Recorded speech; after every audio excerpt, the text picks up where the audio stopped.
Bismillahirrahmanirrahim. Assalamualaikum warahmatullahi wabarakatuh. Yang terhormat Ibu Kepala SDN 1 Pusat, Ibu Titin Suwartini. Yang terhormat rekan-rekan guru SDN 1 Pusat. Alhamdulillah pada hari ini kita ditemukan dalam rangka desiminasi modul 1.4 budaya positif. Segala rahmat semoga tercurah kepada Allah SWT yang telah memberikan kita nikmat sehat, nikmat iman, nikmat Islam, sehingga kita bisa mengikuti acara ini. Selanjutnya, salawat serta salam semoga kita tercurah kepada junjungan kita Nabi besar Muhammad SAW, kepada ulama, sahabatnya, keluarganya, dan semoga nanti sampai kepada kita semua. Baik, Bapak Ibu yang saya hormati, untuk memulai acara ini, maka kita bersama-sama membaca basmalah. Bismillahirrahmanirrahim. Ya.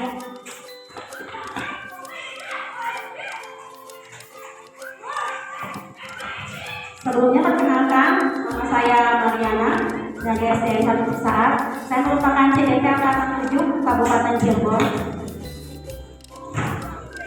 Program ini adalah tentang desiminasi modul 1.4 tentang budaya positif. Tapi sebelumnya, boleh Bapak Ibu saya minta berdiri dulu. Mangga Bapak Ibu.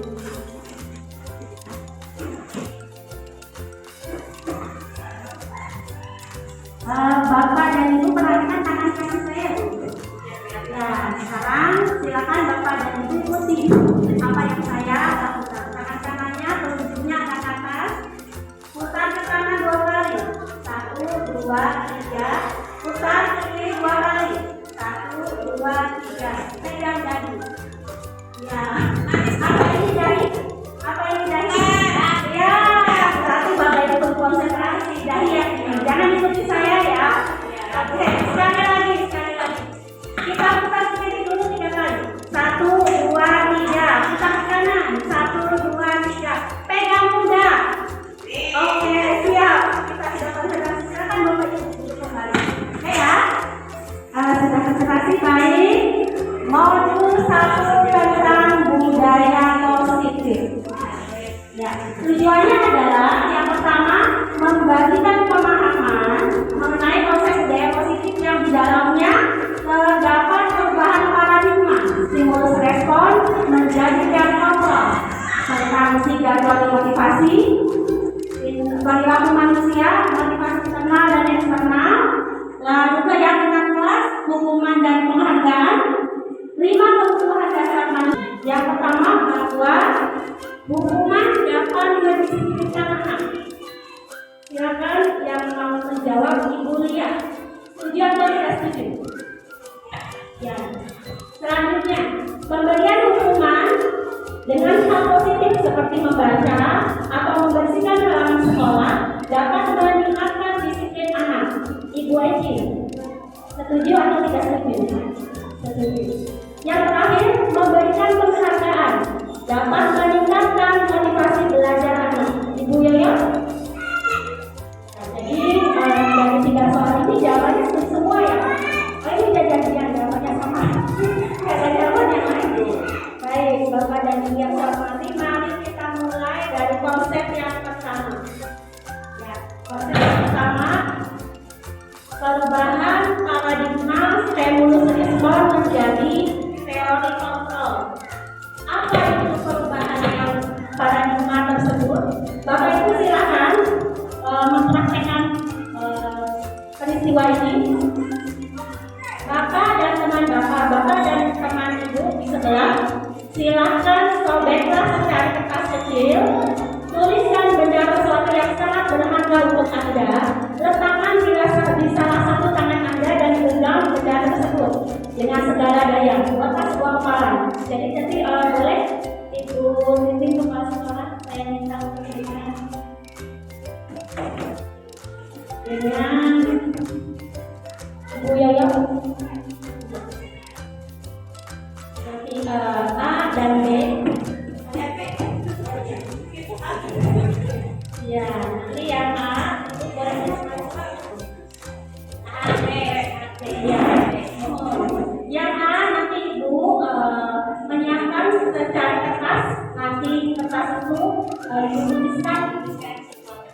Masa berharga bagi itu apa lalu bergang.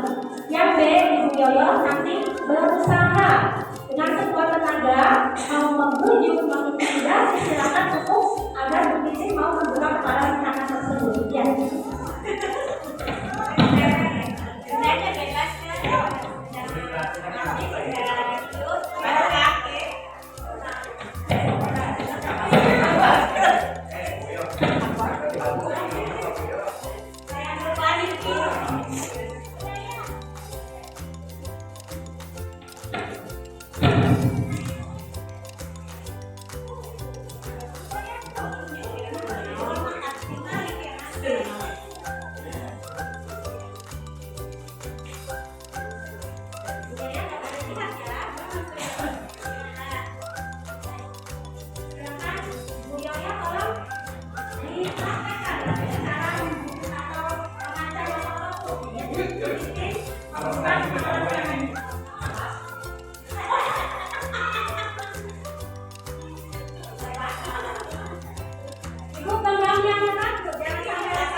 Jadi peristiwa apa yang tadi dipraktekkan sama Ibu Titin dan Ibu Yoyo? Udah saya terhadap orang lain.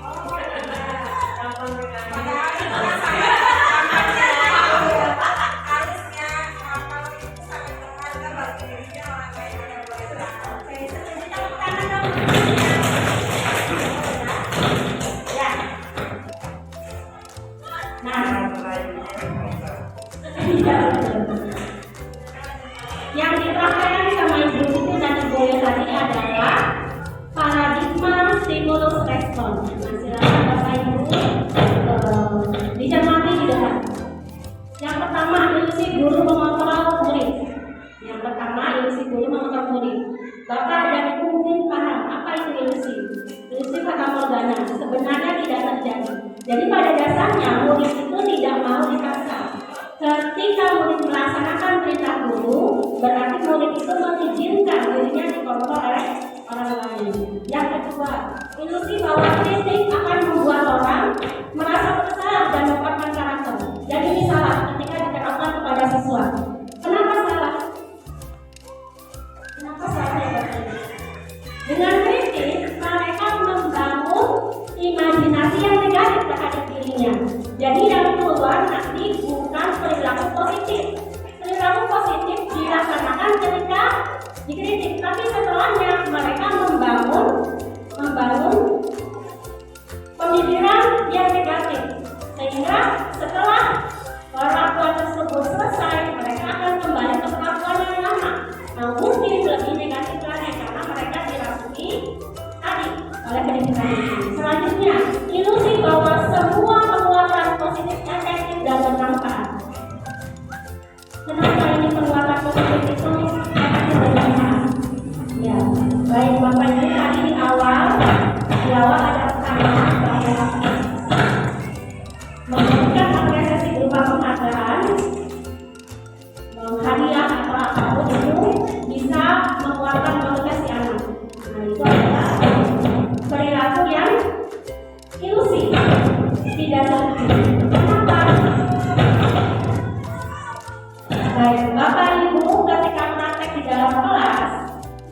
akal. Siapa yang dapat ranking 1 akan mendapatkan hadiah. Nah, bagaimana dengan siswa yang lainnya? Bagaimana dengan siswa yang lainnya? Akan terpacu? Betul, akan terpacu. Tapi terpacunya apakah dengan keyakinan dalam diri mereka sendiri atau karena hadiahnya? Jujur, mereka terpacu karena hadiahnya atau karena keyakinan sendiri? Bisa karena hadiah. Nah, ya betul. Jadi perbuatan positif itu tidak efektif dan kurang bermanfaat untuk jangka panjang. Ya, selanjutnya, ilusi bahwa orang dewasa memiliki hak untuk memaksa. Nah, ini kembali lagi ke awal bahwa dulu mengatakan murid. Sebenarnya murid itu bukan dalam teori kebebasan. Mereka sudah punya goresan-goresan halus mengenai minat bakat dan mereka. Mereka punya semacam potensi yang sudah dimiliki ketika anak sudah lahir sudah punya gen, tampilan, minat mereka, persoalan mereka sudah punya dan mereka bisa melihat diidentifikasi oleh orang dewasa ini kecuali mereka mengizinkan orang tersebut masuk ke dalam pemikiran mereka. Baik, Bapak dan Ibu yang saya hormati, selanjutnya, nah ini teori yang berubah yang harus Bapak rusak mulai dari sekarang dari stimulus respon menjadi teori kontrol atau pilihan. Ya, yang pertama kita mencoba mengubah orang lain berpandangan sama dengan kita. Nah, ini paradigma yang sama. Yang harus kita ubah sekarang adalah mindsetnya, yaitu kita berusaha memahami pandangan orang lain tentang dunia. Itu paradigmanya. Yang kedua, perilaku buruk dilihat sebagai suatu kesalahan. Itu teori stimulus kosong yang wajib Bapak Ibu sekarang ubah. Yang sekarang yang Bapak Ibu ada resapi atau sekarang Bapak Ibu terapkan bahwa semua perilaku memiliki tujuan, baik itu perilaku negatif maupun positif, semua dengan tujuan. Selanjutnya, orang lain bisa mengontrol saya. Itu teori yang salah. Yang benar adalah hanya saya yang bisa mengontrol diri saya. Bapak Ibu punya kontrol terhadap jiwa Bapak Ibu sendiri. Selanjutnya, pemaksaan pada saat menunjukkan gaya. Yang benar adalah kolaborasi dan positif menciptakan pilihan-pilihan baru. Model berpikir menang kalah. Berpikir menang kalah ini ada pelaku, ada korban. Usaha salah. Yang benar pemikiran yang terbaru yang sesuai dengan model kontrol adalah berpikir menang-menang. Ya, jadi tidak ada korban, tidak ada korban. Baik, Bapak Ibu. Ini secara besar tentang materi sekarang, disiplin positif. Bahwa Anda tidak bisa mengontrol orang lain, hanya Anda bisa mengontrol diri Anda sendiri. Ini adalah teori dari William Glasser. Teori dari William Glasser adalah tadi disebutkan ada 5 perilaku, makna disiplin, motivasi, tidak motivasi manusia, lalu nilai kebijakan, keyakinan kelas, 5 posisi kontrol dulu. Nanti Bapak Ibu bisa menilai sendiri saya sudah di posisi mana ketika menerapkan disiplin positif di dalam kelas. Selanjutnya ada ketiga diskusi dan 5 kebutuhan dasar manusia. Apa makna disiplin? Sebelum kita ke materi ini, coba Pak Iwan. Menurut Pak Iwan disiplin apa sih?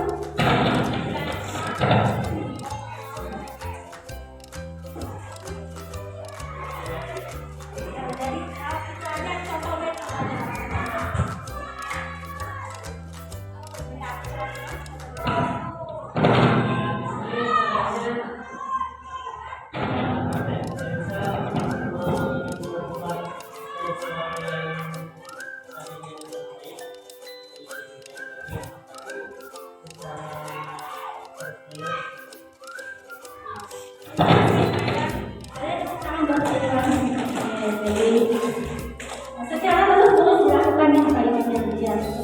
Disiplin menurut bahasa Latin disiplina yang artinya belajar, berkonotasi dengan disiplin diri. Disiplin ini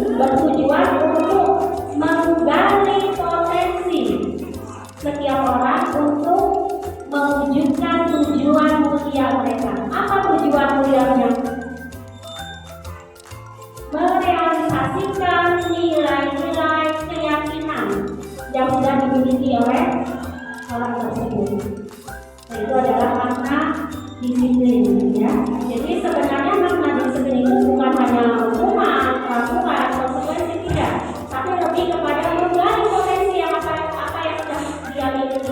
Tapi potensi itu harus ditujukan untuk tadi tujuannya, yaitu merealisasikan nilai-nilai kebijakan universal keyakinan yang sudah dia miliki. Jadi miskonsepsi ini sudah sering di sekolah-sekolah dilaksanakan.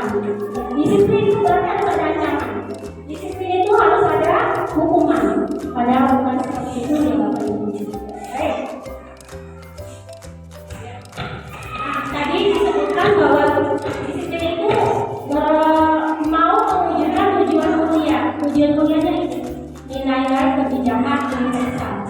Nilai-nilai kebijakan universal itu adalah sifat-sifat positif manusia, tidak mengenal ras, agama, bangsa maupun latar belakangnya. Dalam pendidikan SD, kita menemui nilai-nilai kebijakan universal itu dalam P5, profil pelajar Pancasila. Coba Bu Eci, profil pelajar Pancasila kita apa sih? Yang satu, beriman, bertakwa,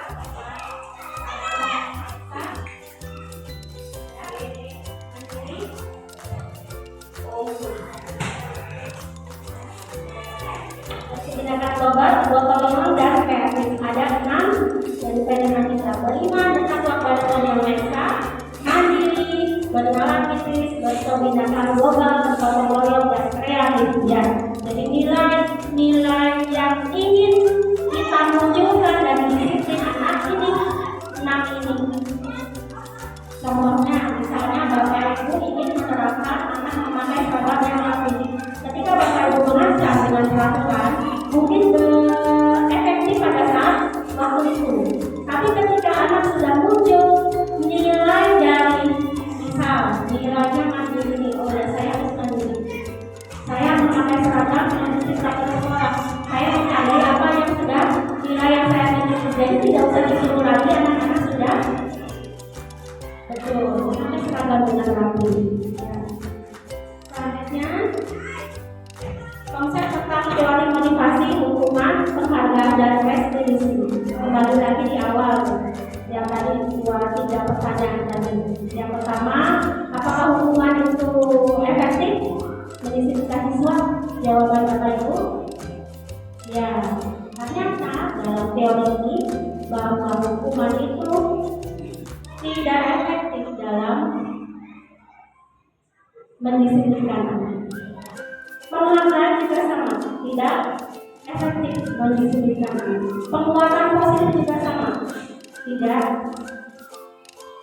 mendisiplinkan anak. Baik ya, Bapak Ibu, ada 3 teori motivasi perilaku manusia.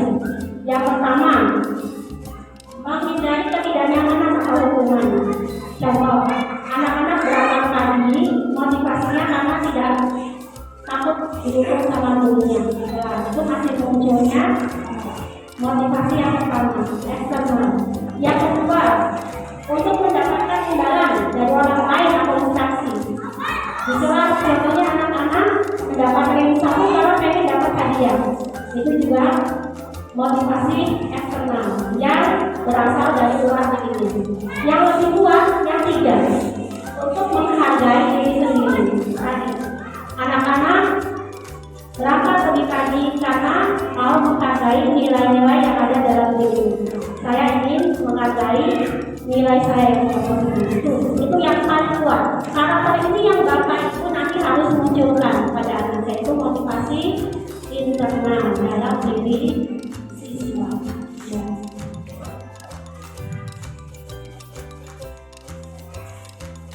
Nah, ini konsep merdeka menurut Ki Hajar Dewantara.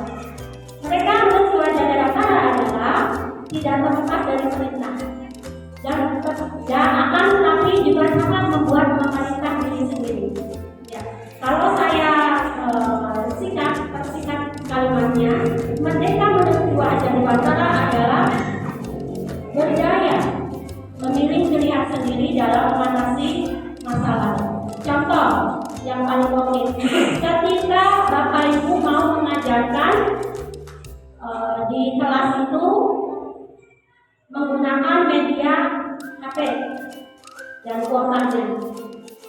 Kalau siswa yang tidak memiliki HP, dia yang memiliki rasa merdeka akan mencari cara bagaimana saya bisa belajar menggunakan HP, tapi saya tidak memiliki HP. Bagaimana Bapak Ibu? Betul, tidak atau boleh berfoto. Nah itu berarti siswa itu sudah merdeka. Atau contoh lain, saya mau berangkat sekolah tapi hujan. Kalau siswa yang merdeka bagaimana? Sama. Berangkat atau males? Betul. Jadi dia memilih sendiri keyakinan apa yang sesuai dengan nilai kebajikannya. Tetap berangkat menggunakan payung. Nah itu adalah siswa yang sudah merdeka, bukan merdeka tanpa aturan yang kosong, bebas, kepedulian. Nah itu tidak sesuai dengan nilai-nilai kebajikan. Berarti siswa itu sebenarnya belum merdeka. Ya. Dia bisa memilih, berdaya membuat pilihannya sendiri. Itu yang dinamakan merdeka. Baik Bapak Ibu. Ini tadi penghargaan apakah efektif dalam mendisiplinkan anak atau menguatkan karakter baiknya? Ternyata Bapak Ibu, penghargaan itu pengaruh jangka panjangnya akan menimbulkan ketergantungan. Siswa mau les, siswa mau belajar ketika dikasih uang lebih. Tapi ketika tidak dikasih uang belajar lebih, siswa itu berhenti lesnya. Ini jangka panjang. Jangka pendek memang bagus. Ketika melaksanakan les dikasih hadiah mau. Tapi jangka panjangnya ketika tidak dikasih hadiah lagi sudah berhenti nggak mau les. Selanjutnya penghargaan tidak efektif. Tadi ya Bapak Ibu ya, bahwa penghargaan itu bergantung daripada benda atau hadiah yang akan diberikan, jadi tidak efektif. Penghargaan juga merusak hubungan. Contoh di kelas nih, Bapak Ibu memuji siswa yang pintar. Bagaimana dengan siswa yang kurang pintar? Betul, merasa cemburu karena yang dipuja-puja sama gurunya adalah siswa yang pintar. Ya, merusak hubungan sehingga itu persaingan tidak sehat di kelas. Selanjutnya, penghargaan mengurangi ketepatan. Bapak dan Ibu ada riset, mungkin ini di kelas 1-2 bisa dilaksanakan. Jadi dikelompokkan dalam satu kelas itu kelompok A dan kelompok B. Dua-duanya dikasih tugas yang sama, kelompok A dan B tersebut. Yang pertama, mengingat kata. Bisa boleh kata kerja, kata benda, silakan. Setelah itu, dari dua kelompok itu mengambil kartu yang sesuai dengan kata yang dihafalnya. Anak mengambil satu, kamu hafalkan ini, lalu ambil kartunya. Nah, yang kelompok A diberi hadiah permen kalau benar. Oh ya benar, ini permen satu. Kelompok B tidak diberi hadiah apa-apa, tapi dikatakan ya kamu benar seperti itu. Bagaimana hasilnya Bapak Ibu? Menurut riset, kelompok A tadi yang diberikan permen ketika jawab benar banyak yang tidak tepat, banyak yang salah dibandingkan dengan kelompok B yang tidak mendapat penghargaan. Banyak benar-benar ya seperti itu risetnya. Selanjutnya penghargaan menentukan kualitas. Nah ini bisa juga di luar negeri. Sekelompok mahasiswa bekerja pada sebuah surat kabar.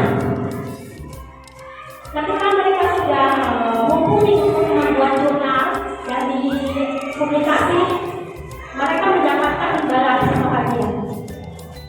Lalu bos bosnya dari surat kabar tersebut memberikan reward.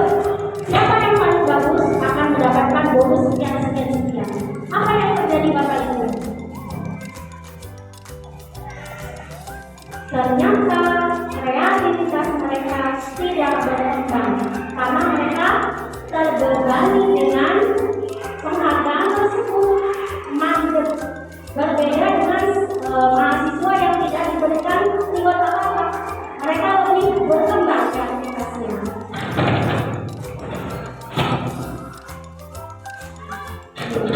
Penghargaan mematikan kreativitas yang tadi.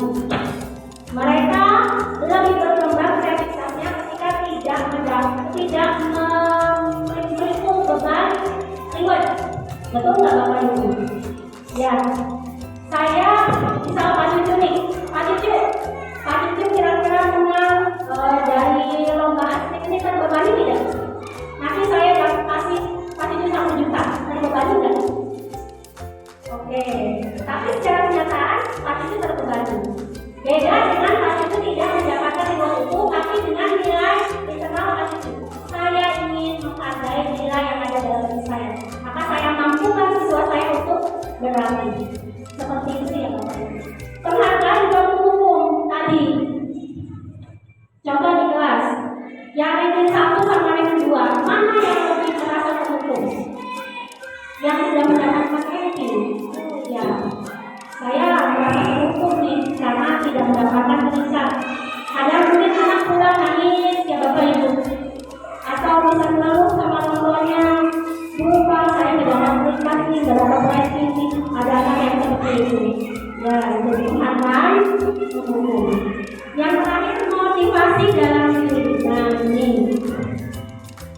ketika misalnya dalam kerja kelompok, di kelompok tersebut sudah selesai melaksanakan proyek, kira-kira Bu lihat kalau anak selesai melaksanakan kerja kelompoknya rasanya bagaimana? Senang ya, mereka mungkin matanya berbinar-binar, senang, tersenyum. Nah, dalam momen tersebut yang muncul dalam diri siswa, kita masuk dengan memberikan penghargaan, sudah merusak momennya. Wah, kamu hebat ya, kelompoknya tugas ini. Nah, itu sudah merusak momennya. Dia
bentuk program kebijakan atau apresiasi.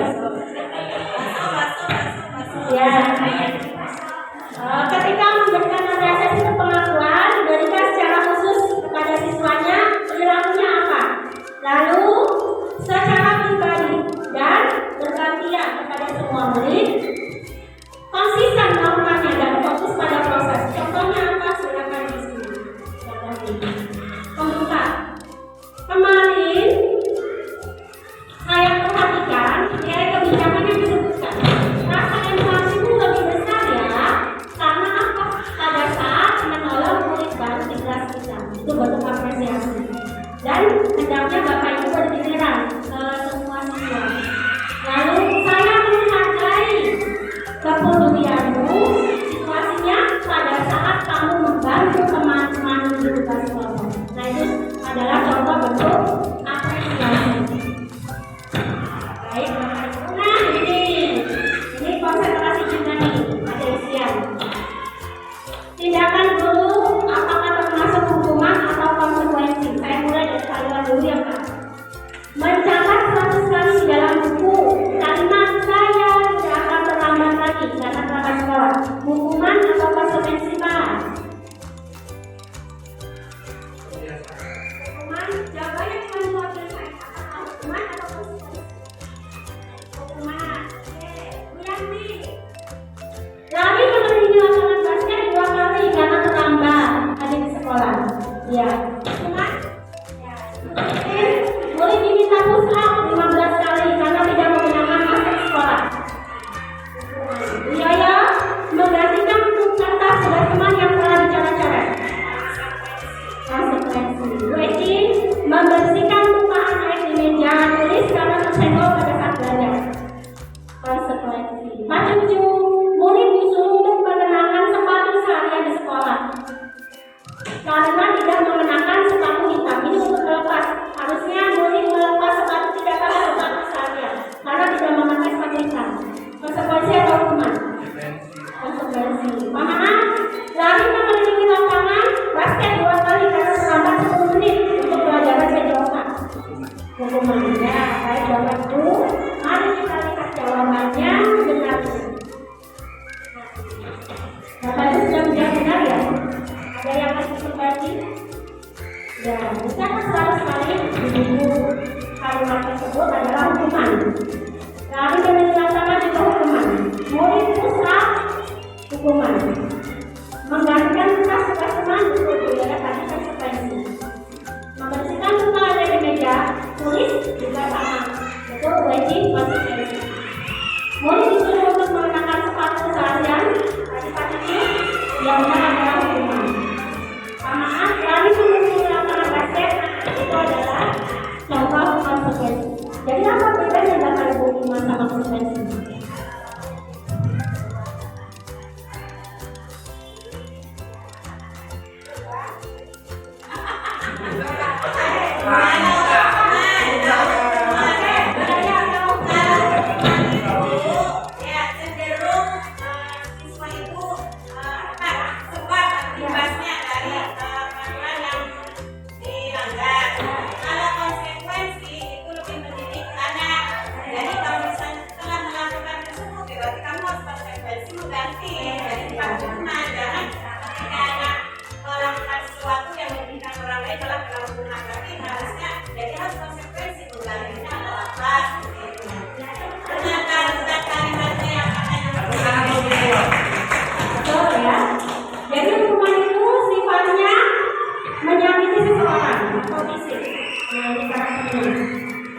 Sesuatu yang menyakiti anak. Sedangkan konsekuensi itu sesuatu harus terjadi. Membuat anak sakit, baik fisik maupun mental. Tadi disebut oleh lapangan itu malu dilihat teman-temannya. Jadi hukuman. Kalau konsekuensi tidak. Selanjutnya anak membentuk kedisiplinan. Setelah dihukum, anak tidak nambah patuh, tapi nambah benci. Saya bawa disiplin. Itu pengaruh dari hukuman. Konsekuensi tidak. Tadi stimulus dan apa? Kamu melakukan kesalahan ini, benar kata beliau? Apa konsekuensinya? Ada tanggapan yang dari sebab akibat tersebut. Selanjutnya, mendorong anak menyayangi diri sendiri. mendorong anak agar menyesuaikan diri. Lalu hukuman konsep diri yang buruk, konsekuensi konsep diri yang baik. Hukuman itu marah, rasa bersalah, dipermalukan, rasa tidak baik, sedangkan konsekuensi kehilangan hak.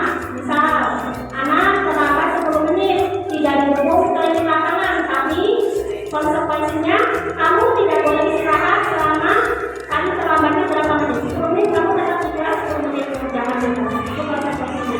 Memang ini tidak nyaman, ya, dan diartikan untuk sebentar. Itu perbedaan hukuman dan konsekuensi. Nah, materi selanjutnya tentang restitusi. Ini lebih baik, lebih tinggi lagi untuk memunculkan motivasi tentang anak, yaitu menciptakan restitusi. Ketika anak berbuat kesalahan, jangan gunakan hukuman, jangan gunakan konsekuensi, tapi gunakan ini restitusi. Apa itu restitusi? Itu boleh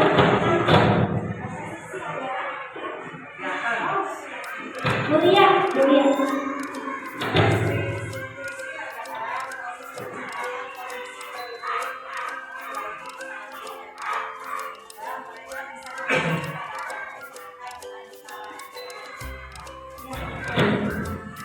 Restitusi adalah menciptakan solusi anak untuk memperbaiki kesalahan mereka yang mencari sendiri solusinya dengan karakter nanti yang itu lebih kuat untuk bisa kembali pada kelompoknya.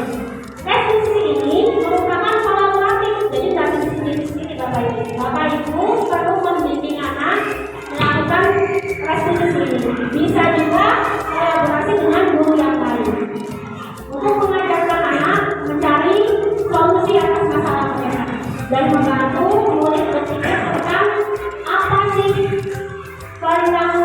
sih yang mereka kerjakan itu tujuannya untuk apa. Nah, itu adalah restitusi sesuai dengan teori dari dosen. Bapak Ibu pernah melaksanakan restitusi di kelas?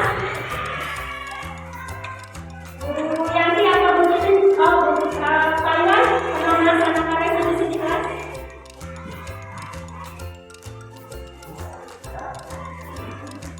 Membimbing anak menemukan solusi terhadap masalahnya sendiri. Anak terlambat.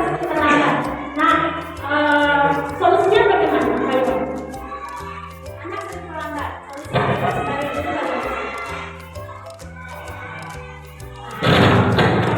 Atau yang sering anak tidak mengerjakan PR. Nah, bagaimana?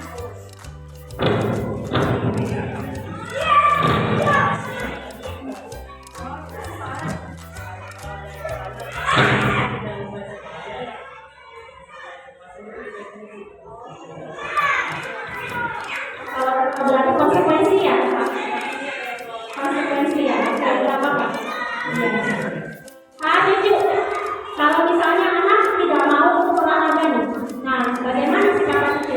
Kegiatan restitusinya apa? Apakah menjauhkan konsekuensi yang Bapak lakukan ketika anak misalnya tidak mengikuti kegiatan lain? Oke, siap. Terus? Ya. Kalau katanya ada kalau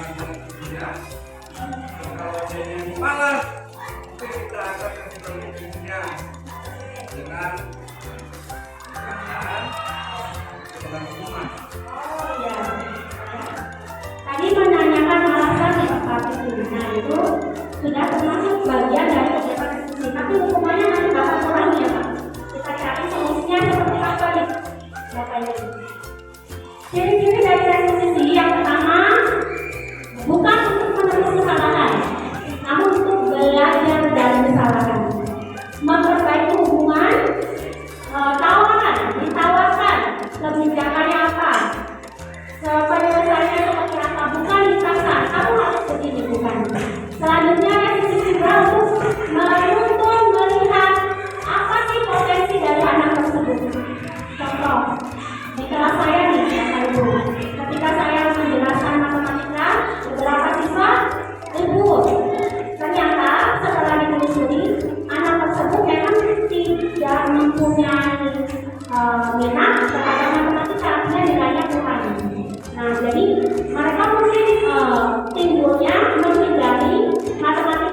cara itu. Solusinya bagaimana? Nanti kita ada di sini. Ya, restitusi fokus pada solusi. Restitusi mengembalikan murid yang berbuat salah pada kelompok ini.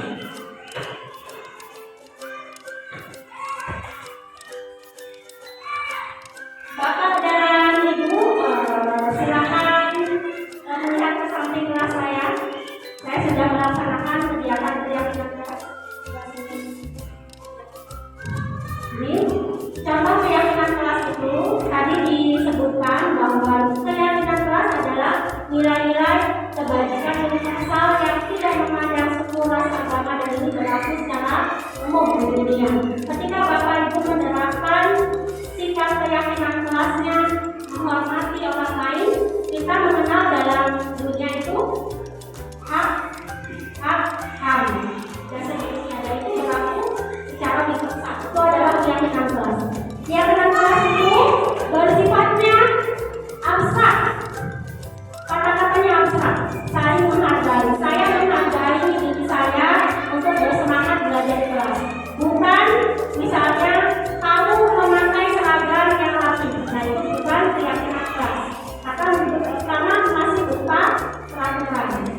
Ya, baik Bapak Ibu. Mengapa tidak melakukan saja syarat keyakinan kelas yang tadi?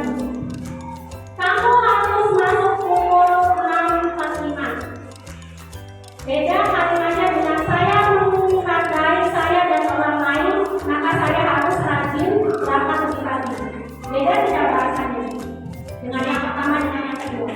Kalau yang pertama dia masih peraturan, tapi ketika bahasa yang kedua yang muncul adalah di sini motivasi internal dari dalam siswa tersebut.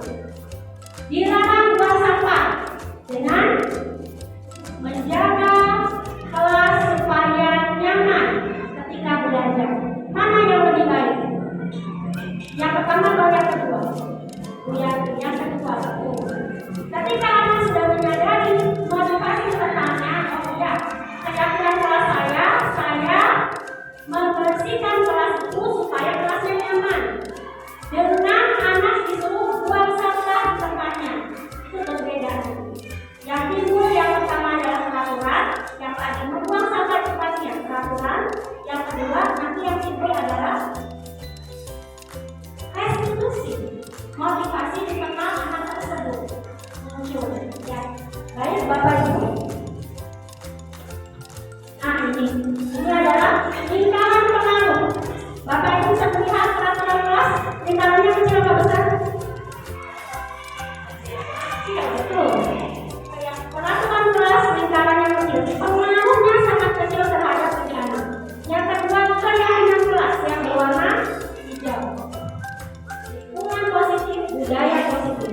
Nah, ketika keyakinan kelas sudah dilaksanakan, maka berpengaruh terhadap lingkungan positif di sekolah tersebut. Setelah lingkungan positifnya terbentuk, jadilah budaya positif ini pengaruhnya sangat besar.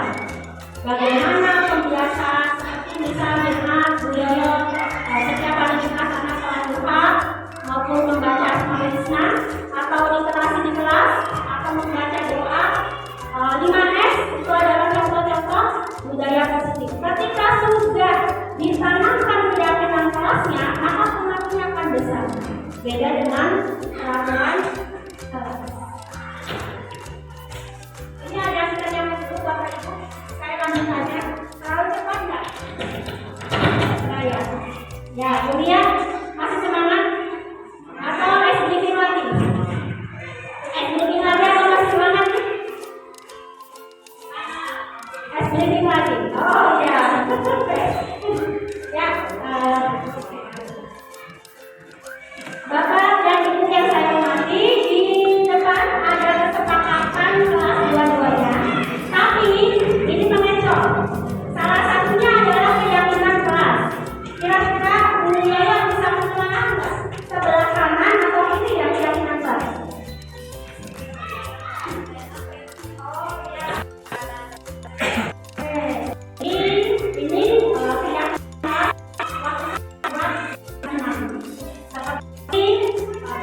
Tadi beliau sudah jawab apakah yang disepakati kelas, apakah yang kelas.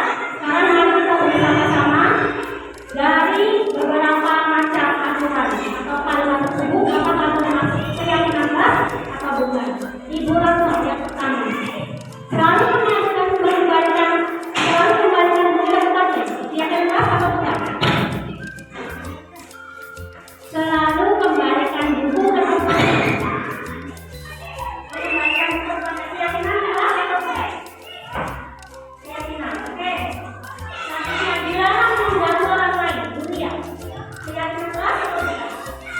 Bukan. Amanah, hadir di sekolah 15 menit sebelum pembelajaran dimulai. Keyakinan kelas atau bukan? Keyakinan kelas. Ketiga, dilarang melakukan kekerasan. Keyakinan kelas atau bukan? Keyakinan.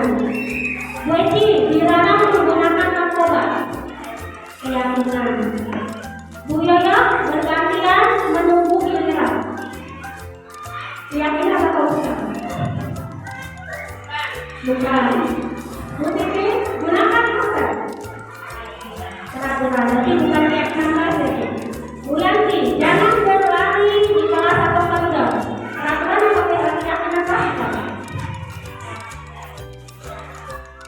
Keyakinan kelas. Oke, jawab itu yang saya ulangi. Putri membuktikan lagi.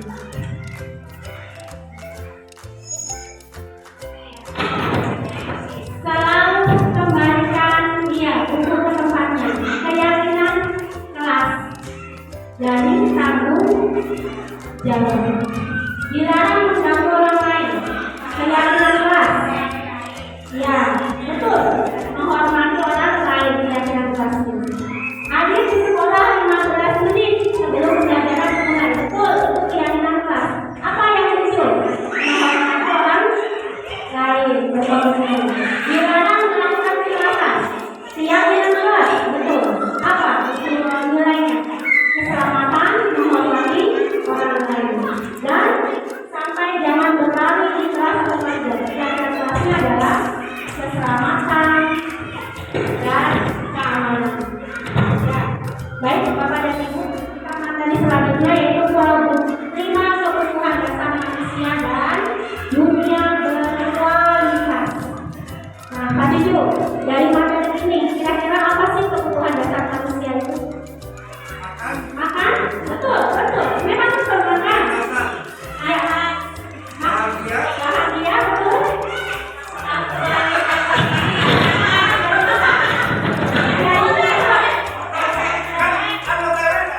Bahagia, betul.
Nah, ini ya Bapak Ibu.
Ya, Bapak dan Ibu apakah sama pemikiran dunia berkualitasnya dengan anak-anak?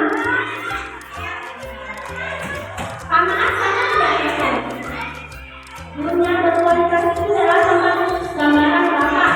Idealnya apa? Bapak tuh seperti ini, dunianya aku seperti ini. Hal-hal yang diinginkan Bapak, keinginannya sama tidak ya dengan saya gambarkan begini ya Bapak Ibu ya. Anak-anak mereka dunia berkualitasnya, pemikiran mereka itu kan kesenangan. Ketika di dalam kelas pengennya menyenangkan terus. Mereka pikir dunia berkualitas mereka harus banyak bermain, harus disayangi, apalagi pemikiran mereka. Nanti Bapak Ibu bisa menanyakan ke anak tersebut, apa sih yang kamu inginkan? Kelas apa yang kamu inginkan? Kamu ingin ibu mengajarnya seperti apa? Biar kita bisa masuk ke dunia berkualitas mereka.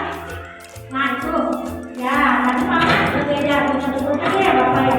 Saya juga mungkin berbeda, Buya juga mungkin berbeda. Buya kan berbeda, mungkin banyak berbeda ya Bu. Ya, berbeda beda. Pandangan tentang idealnya itu berbeda masing-masing siswa, masing-masing orang. Ini adalah dunia berkualitas dan Bapak Ibu berkewajiban untuk memasuki dunia berkualitas anak-anak itu dengan cara tadi menanyakan apa sih kelas ideal kamu, pengennya seperti apa di kelasku. Kalau dunia idealnya itu ke arah negatif, maka Bapak dan Ibu mengarahkan kalau positifnya. Misal saya nggak mau sekolah, saya pengen dunia udah mereka main saja. Arahkan dulu, boleh bermain, nanti kita sambil belajar ya. Nanti arahkan seperti itu ya Bapak Ibu. Baik, itu kualitas. Nah ini 5 posisi kontrol dulu. Bapak Ibu nanti sudah di posisi mana ya? Kita bisa lihat di sini. Ya. Oh, ya. 5 posisi kontrol dulu. Yang pertama sebagai Bapak bisa melihat. Oh iya, sebagai pemukul, pembuat rasa bersalah, sebagai teman, sebagai pemantau, dan sebagai manajer. Yang paling menimbulkan, yang lebih baik menimbulkan, memunculkan motivasi intrinsik dalam diri anak, Bapak Ibu harus berada pada posisi pemantau dan manajer. Ketika pada posisi pemukul, dan buat kesalahan masih itu. Telah menjadi lapangan. Dari pelajaran meskipun mengumpulkan. Nah itu jangan ya. Ketika membuat perasaan salah, misalnya kenapa sih kamu terlambat, nanti ibu ditepuk sama kepala sekolah nih. Nah itu tidak nyaman juga ke anak. Ya selanjutnya teman. Ayolah kamu jangan ribut, berperilaku seperti teman kepada anak-anak. Itu juga kurang efektif. Selanjutnya penonton. Nah ini tadi ada konsekuensi. Kamu melakukan kesalahan, konsekuensinya apa? Nah ini masih sebagai penonton. Itu lebih bagus daripada pemukul, membuat rasa bersalah maupun teman. Kalau teman kita terlalu bebas sekali ya berkelas. Nah yang lebih baik ini manajer. Bapak dan Ibu harus pada posisi manajer di kelas. Ketika anak berbuat salah, ajukan pertanyaan dulu. Apa sih alasannya? Kuatkan dulu. Semua orang juga bisa berbuat salah. Nanti nilai apa sih yang kamu yakini? Bentuk dulu anaknya, memunculkan potensi dia. Ini menguatkan pribadi. Bagaimana cara saya bisa memperbaiki keadaan? Bagaimana kamu bisa tidak berangkat sekolah? Tanyakan mereka supaya muncul motivasi mereka. Ya.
review sama Bapak Ibu ya. Ya. Ini untuk video praktek saya melaksanakan studi dari musik. Ya. Oke. Demikian diseminasi dari modul 1 tentang budaya positif. Semoga apa yang saya sampaikan bermanfaat bagi diri saya sendiri khususnya dan bagi Bapak Ibu untuk diterapkan di kelas. Mohon maaf bila ada kata-kata yang tidak berkenan. Terima kasih atas kehadirannya. Berpuasa dan menyaksikan guru yang bermanfaat. Wassalamualaikum warahmatullahi wabarakatuh.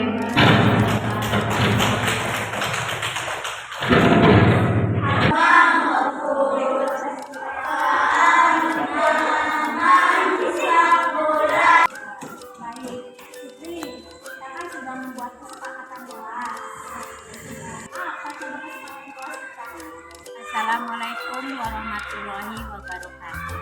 Perkenalkan, saya Titin Suartini sebagai Kepala Sekolah dari CGP Ibu Mariana PDSD.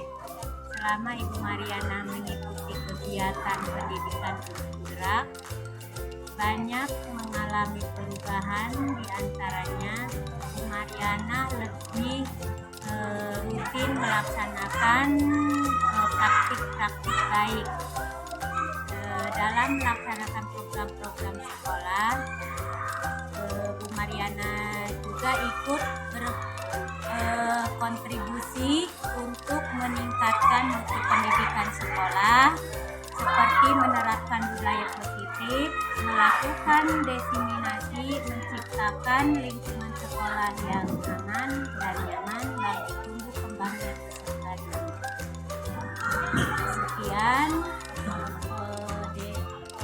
testimoni dari saya sebagai kepala sekolah di